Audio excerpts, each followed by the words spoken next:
Welcome to the STEM Talk. In just 30 minutes each month, join experts from across the STEM landscape as they provide factual information, practical strategies, and actionable resources to help you navigate the ever-changing world of STEM education, workforce development, policy, and advocacy. Hosted by the After School STEM Hub, STEM Education Coalition, and STEM Ecosystems, the STEM Talk creates a safe space for dialogue while maintaining a focus on information that matters to you and the community that you serve. Today's episode is called Strategic Signals, and that's exactly what this moment calls for. Hello everyone, my name is Jenny Frank, and I am the Director of the STEM Ecosystem Initiative at TIES Global. The government is actively releasing solicitations through the Department of Education and the Department of Labor, and for STEM leaders, these aren't just bureaucratic notices. They are signals about where investment and opportunity are heading. Knowing how to read them, how to respond strategically is what separates organizations who are positioned to act from those that are playing catch-up. Today, we're also going to get an early look at some new research around career-connected learning that will shape how the field thinks about connecting STEM education to workforce pathways. So that's what we're unpacking today, and let's welcome our guests. Today, we have James Brown, the Executive Director of the STEM Education Coalition, Leslie Brooks, STEM Manager at After School Alliance, and our special guest, Melissa Moritz, Senior Advisor with Ally. Thank you, Jenny. So following that signaling discussion theme for today, we're going to talk about some of the signals you should be looking for as members of the STEM education field on what's emerging in Washington, D.C. And just to set the stage a little bit, we're roughly halfway through the legislative calendar for this year. The Trump administration's made a number of proposals. Congress is in the process of disposing with a number of their proposals with regard to federal budgets and so forth. And, we're going to walk you through some of that along with some of the things we're hearing from the field. So 3 major signals. The first one I'll say is, if you're not following the discussion around artificial intelligence, you're missing a central organizing principle in a lot of the STEM policy conversations. It just comes up everywhere. It has a different look from every perspective. And it's an important factor in understanding how both the STEM fields in general are evolving and how education is evolving. Workforce outcomes are the leading topic that you get from the minds of governors, from the minds of corporate executives looking at insourcing in the United States, from federal officials of all different kinds. And you have a clear divide between the administration's vision for the future of the federal government and the consensus on a bipartisan basis in Congress that passes appropriations bills. And we'll talk a little bit about that. This matters centrally because future federal investments in STEM are living in these circumstances. The intersection of after school and informal STEM education is a factor in all of these different conversations. You have lots of people talking about workforce development when they're actually talking about education and so forth. And you also see the priorities for research institutions and the priorities for corporate entities being affected by these same trends. And we're in the job of trying to balance these different factors and maximize the success of our endeavors in science, technology, engineering, and math. So a couple of examples of this. So if you woke a policymaker up in DC and you asked them, what is science, technology, engineering, and mathematics? What does that mean? You'll get a lot of these same kinds of answers. You're going to get the fact that we need more STEM talent. You hear this from almost every sector in the industrial world. It's a rate limiting step for companies who are trying to build large facilities in things like semiconductor manufacturing or energy in the United States.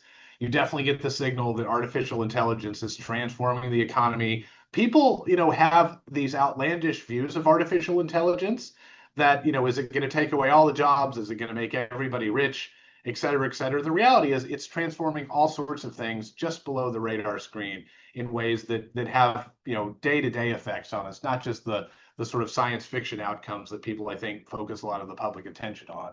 You also have a lot of inshoring investments coming to the United States that are really struggling to find the right level of talent. And that's why you see pressures on foreign talent flows. You see encouragement of, people in Congress from both parties are starting to support things like stapling a green card to a graduate degree in the STEM fields. Things like that are really showing the pressure on the workforce. And educators themselves are getting told from lots of different quarters, your job is in workforce development. What does that mean? That means different things to different people.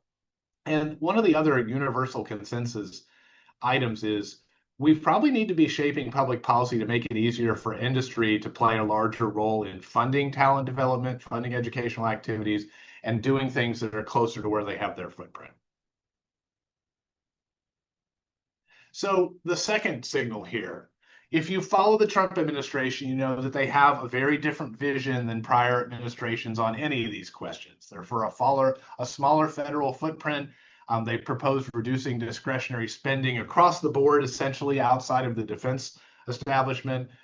They are concentrating resources on strategic technologies, and they've identified some of those. Artificial intelligence is one, quantum computing, energy development, semiconductor manufacturing, rare earth elements, and so forth that underline some of those things like battery production. The space race is one of them.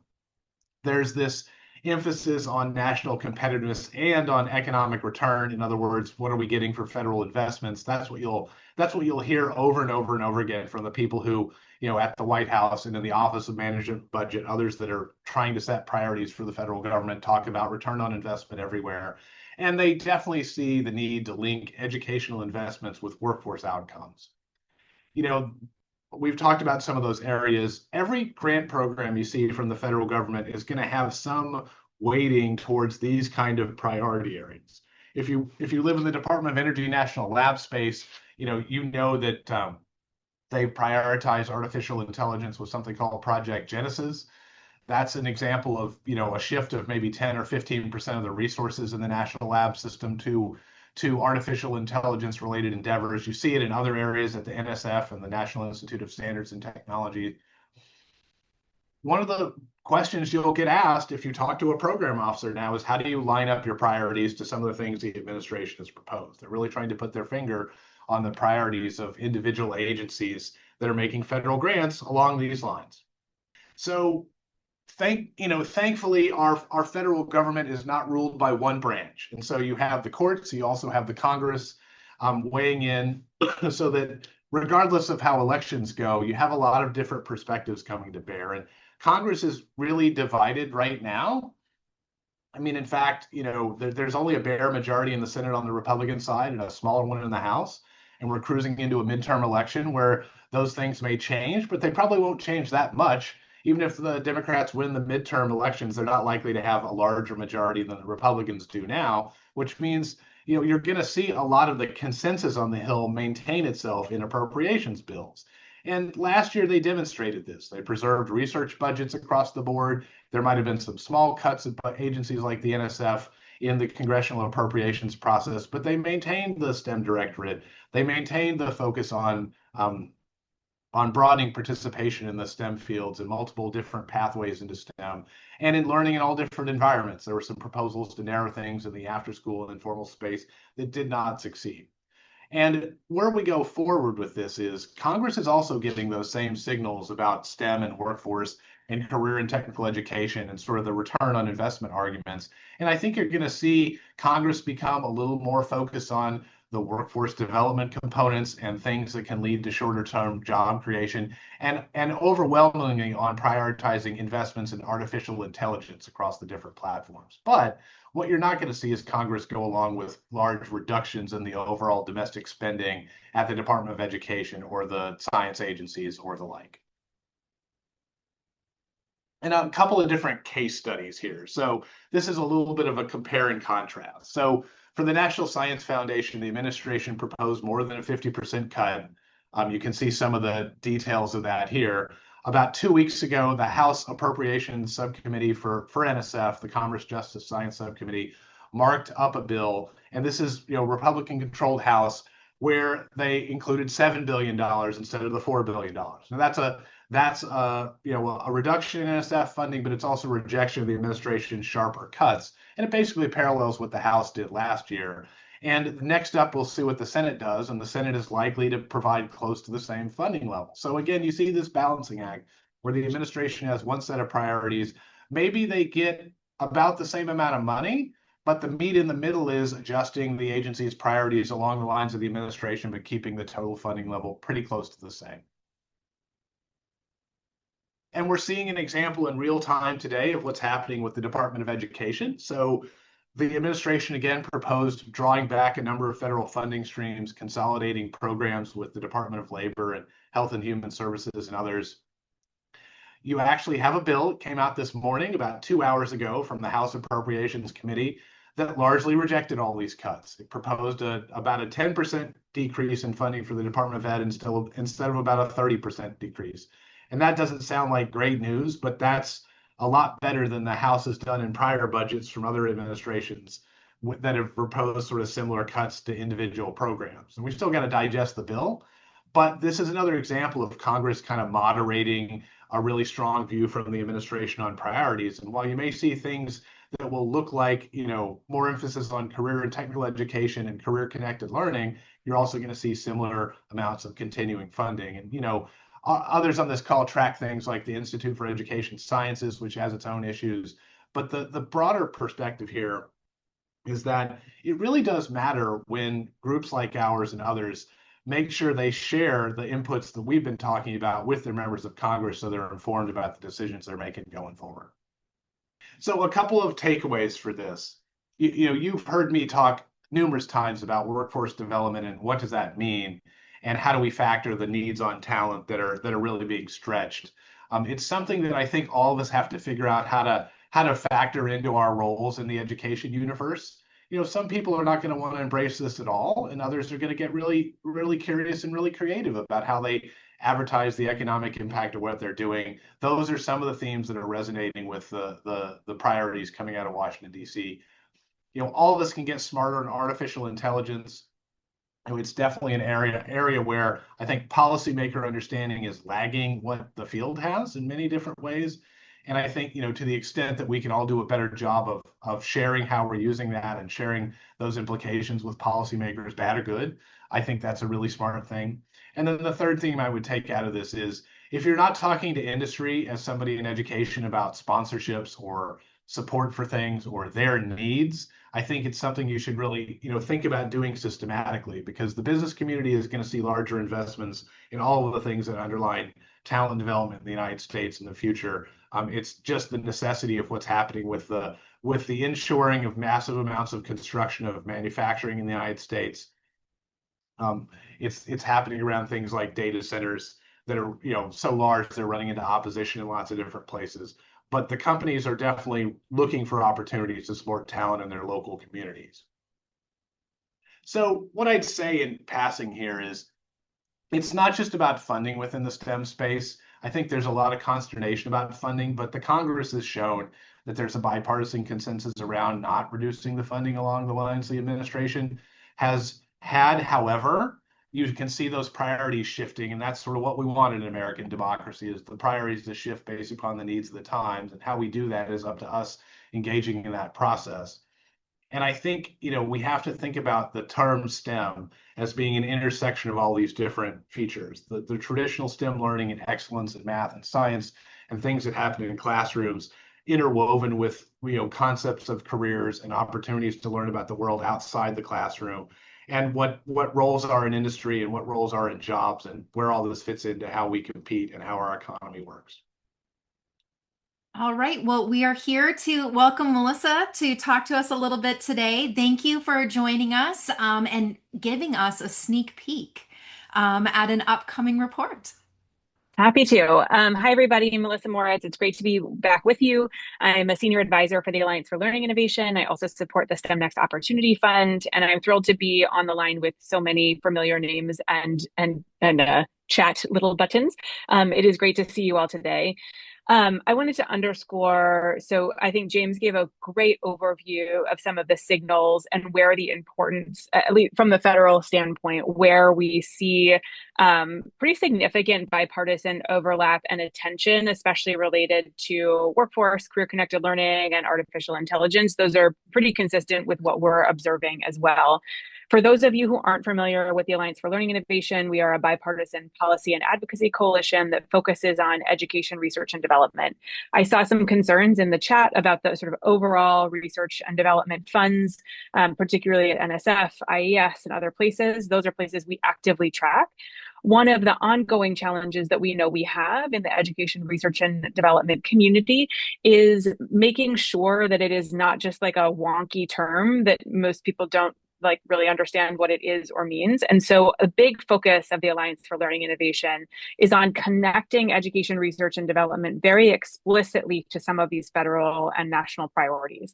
So we've been super fortunate that there's such a great example in the science of reading, for example, that has enabled federal policymakers to really understand that decades of basic and applied research that have been federally funded led us to a moment where we better understand how children learn to read, that then policymakers at state and local level, the private sector, publishers, et cetera, curriculum providers, teacher, educator, pre-service programs, et cetera, all have a better understanding of the evidence-based practices. That could not happen without investment in education, research, and development. And what we know is that the federal government is the only entity that has the resources and reach to fund research that uncovers solutions to our most urgent national challenges in education. So last year, this time, Ally's been doing these annual sort of briefs and briefings on the Hill. This is going to be our third annual that's coming up next Tuesday. Last year, this time, we released a document called the Blueprint for the Future of Education R&D that did precisely what I just said, shared what we think is the vision for the future of federal education research and development, outlined the essential role that the federal government plays when it comes to education, research, and development, and we both published sort of a blueprint, which is a high-level summary, and an associated report that gave a set of policy recommendations for the Hill and for the administration related to the future of education R&D. This year, next Tuesday, we'll be releasing a policy brief that focuses on career-connected learning. We are thrilled to be able to share this with the world. If anyone happens to be in DC, it is not too late. You are welcome to RSVP. We would love to see you in person on the Hill next Tuesday. And I will happily pop a link to RSVP into the chat right now. Just to give you a sense of what we are doing here, it's exactly what James sort of was recommending to all of us. If we are interested in engaging with federal policymakers and want to be able to make a bipartisan case, which we at Ally definitely do, we need to talk about the things that they care about and provide concrete, specific recommendations for what policymakers both on the Hill and the administration can do to advance our cause, which in the case of Ally's education R&D. So we're hoping to be sort of an example in action here, which hopefully is replicable for others. We will be releasing next Tuesday a federal policy brief that focuses on the education R&D investments that could accelerate career-connected learning. We know that career-connected learning is a really exciting opportunity that could address some of the underlying challenges that we see in education. In the brief, we talk about an overall sort of relevance gap in American schools where kids don't see the connections between what they learn in the real world. We know that out-of-school time programs and exceptional educators are good at bridging this gap, and it can address some of the big challenges that we are seeing right now, both in education in terms of chronic absenteeism, et cetera, but also just writ large. We know that only 37%, for example, of Gen Z students say that teachers connect learning to real life. We see that 23% of kids are chronically absent and only 13% feel prepared to choose a future career. We know that career-connected learning isn't just good for careers and outcome, it's good for just overall relevance, feeling connected to what you're learning, connected to both your in and out of school environment, helping kids to explore new interests and to see themselves in this work. And so we are trying to put together, and we will publish next Tuesday, a set of key recommendations for Congress about new mechanisms that they might be able to fund, places where they could establish, for example, a career-connected learning panel, which is modeled on the National Reading Panel, which was one of the investments that the federal government made that enabled us to get to a science of reading, and it would enable us to actually coalesce, evaluate, and disseminate what actually works when it comes to career-connected learning. Again, recognizing that the federal government is the only entity that can fund research at the scale that we need it when it and actually coalesce and help to disseminate. And we know a lot of the organizations on this call and many others are actually are very good at translating that into practice, but we do actually need those investments in research. In addition, we also need the federal government to focus on the connection between agencies. Career-connected learning starts to get really complicated. It's not just K-12, it's not just higher ed, it's not just over here. We're talking to folks at the Department of Commerce who are engaged, and folks at NSF and IES, and sort of the larger ed, and NASA, NOAA. All of these places are doing work related to workforce development. And so some opportunity to actually connect the dots between what we're learning from the investments that are happening over here and there federally could be super useful. We also want to codify and think about some of the ways that we more meaningfully support states' education R&D capacity. So you'll see some recommendations in there too.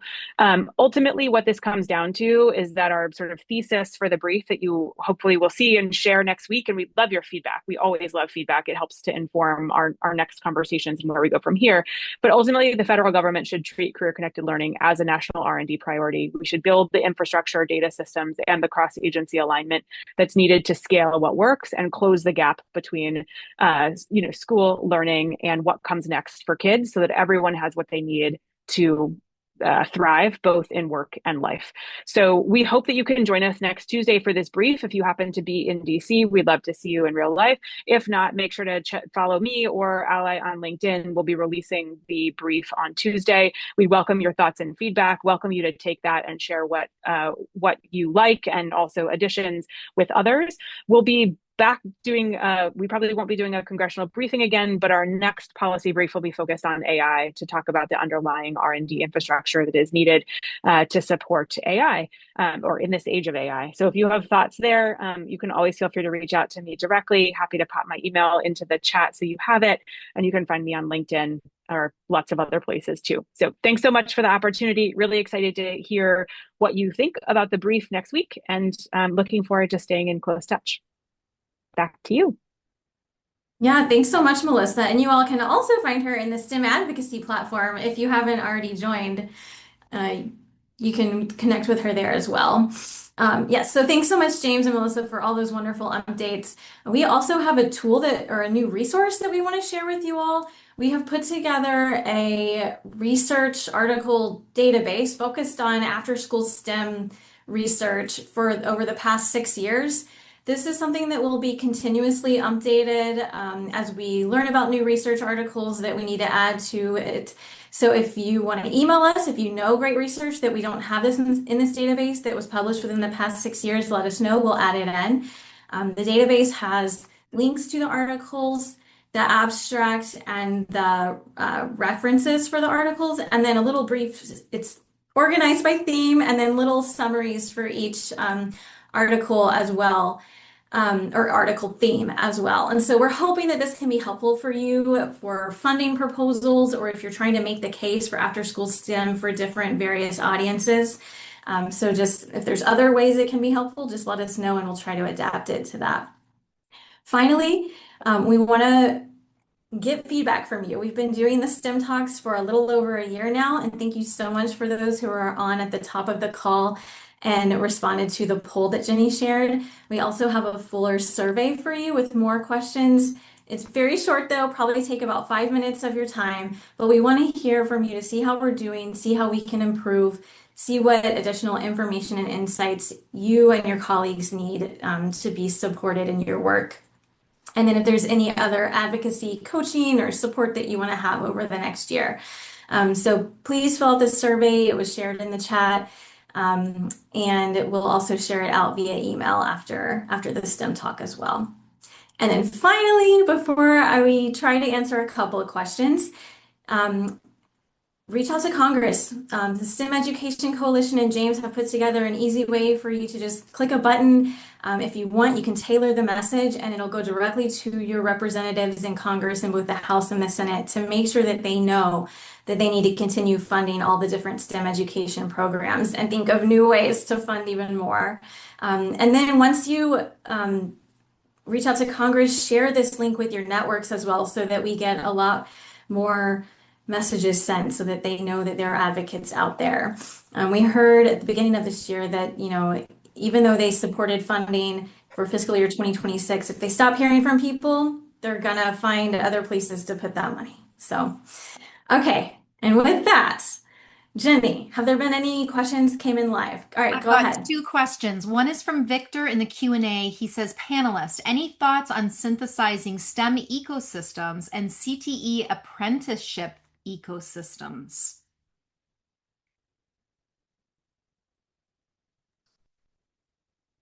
Well, I'll jump in and say, Jenny, I think, one of the things you do see federal policymakers recognizing is this whole concept of the STEM ecosystem. I mean, we're very familiar with this in the STEM world because we see this increasing growth of local and state and regional STEM organizations and what they're doing. But I think for policymakers, that notion of the fact that there is an ecosystem, it needs to be cared and fed for like a biological ecosystem is an important concept to bring forward. And I think you're going to see some convergence between the different spheres there, right? Where career and technical education and apprenticeships and things like entry points for different career choices are seen as a part of that overall ecosystem.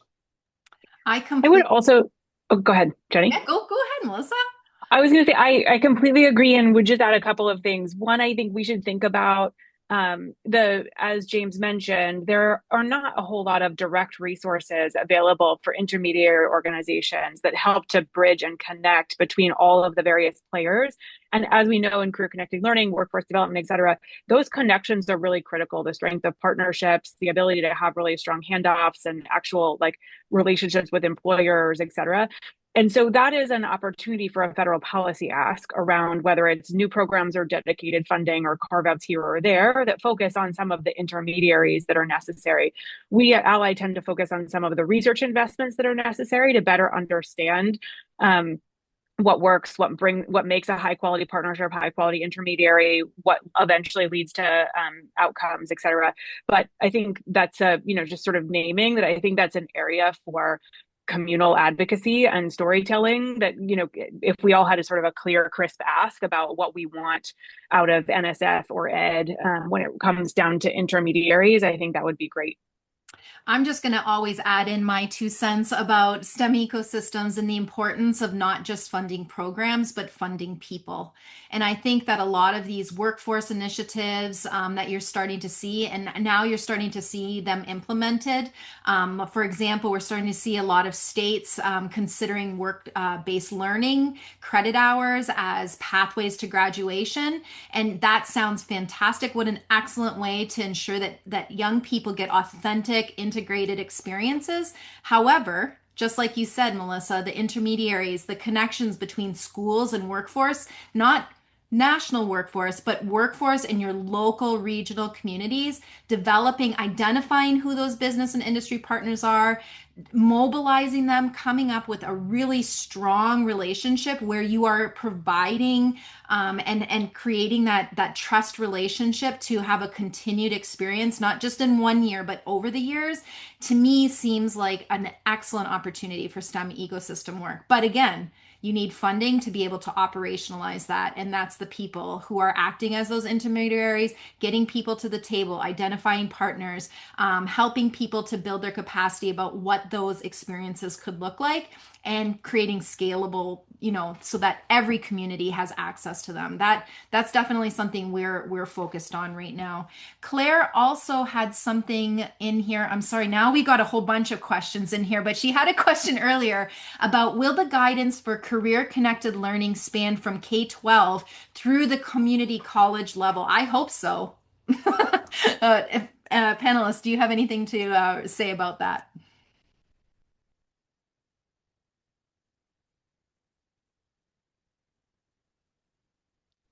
And it might have been geared towards Melissa, the ally brief coming out. For Oh, that. sorry. Sorry.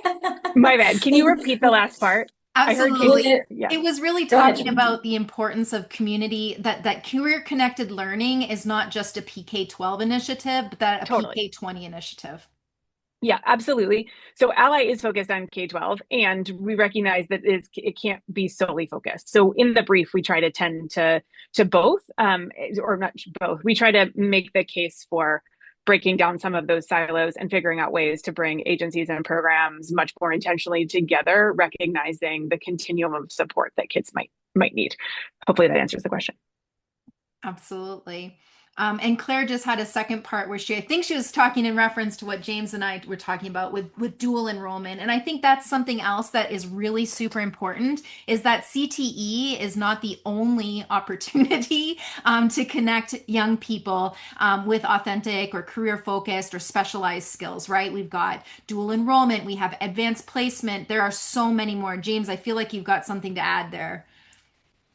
Jenny, one of the things, what I said earlier, one of the things I think is a trap of our community is only focus on funding levels. Those are super important, but there's a whole bunch of other things that Congress, the federal government, state governments control. And this is one of those issues where the solution to dual enrollments may not be thinking about it as, well, what do we support that funds those type of programs? It's recognizing credentials across states. It's making it easier for people to get portable credentials and get recognized for their non-degreed, achievements that are relevant to this. Like, one of the things a lot of people are talking about in artificial intelligence is, can we have a teaching credential for teachers that says I can teach, with artificial intelligence as a tool? You see the same thing in apprenticeships for teachers, right? What's the minimum requirement to get somebody with a deep expertise in some field in front of a classroom that doesn't create an insurmountable barrier? And those are interstate commerce issues from the perspective of our system of laws, right? So it's not just about funding levels, it's about all the other rules of the road that make it easier for